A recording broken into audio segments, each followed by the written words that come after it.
Kamatayan. Isinulat ni Emily Elizabeth Dickinson.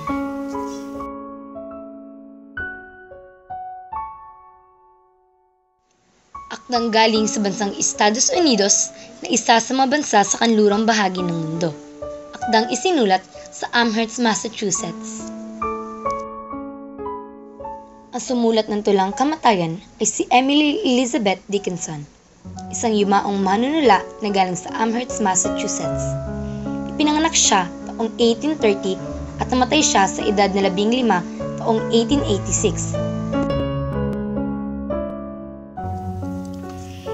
Ipinapakita ng may akda na tanggap niya ang pagdating ng kamatayan.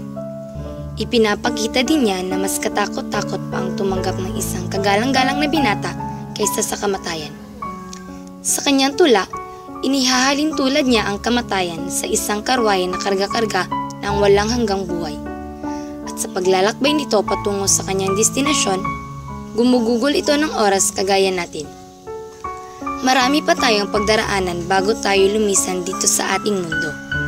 Ang pagkabata, pagtanda, at ang huling destinasyon natin ay ang kamatayan.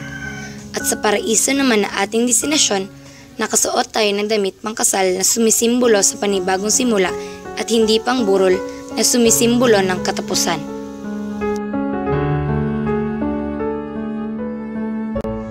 Ang mensahe ng tula ay sadyang di mapipigilan ang kamatayan. Ang Diyos lamang ang nakakaalam at may karapatang makapagdikta kung kailan kukuhanin ang buhay ng isang tao. Ang buhay ay hiram lamang mula sa Diyos. Magpasalamat at mabuhay ng masaya, makatarungan at nang di nang-aapak ng dignidad ng ibang tao.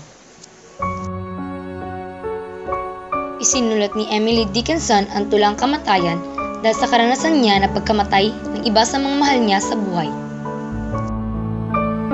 Naniniwala sila sa buhay na walang kamatayan at umaasa silang maibabalik ang buhay ng isang yumaong tao at magsasama sila hanggang sa dulo ng walang hanggan. Naniniwala din sila na ang tao ay galing sa abo at balang araw ay babalik din tayo sa abo. Maaaring tsoryang realismo o di kaya tsoryang biograpikal ang ginamit ng may akda sa tula. Tsoryang realismo dahil ipinapakita niya ang mga karanasan at ito'y hinango sa totoong buhay, ngunit hindi tuwirang totoo sapagkat isiniaalang-alang ng may akda ang kasiningan at pagka-epektibo ng kanyang sinulat.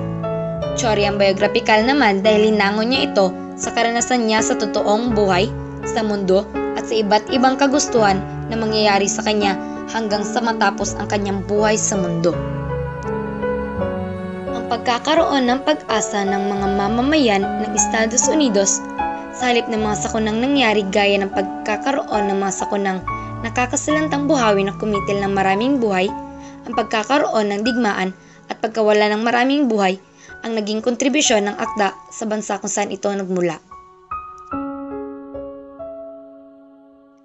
Nais lamang ipahiwatig ng may akda na kailangang pahalagahan ang buhay dahil hindi natin ito hawak at hindi natin alam kung kailan ito babawiin ng poong may kapal.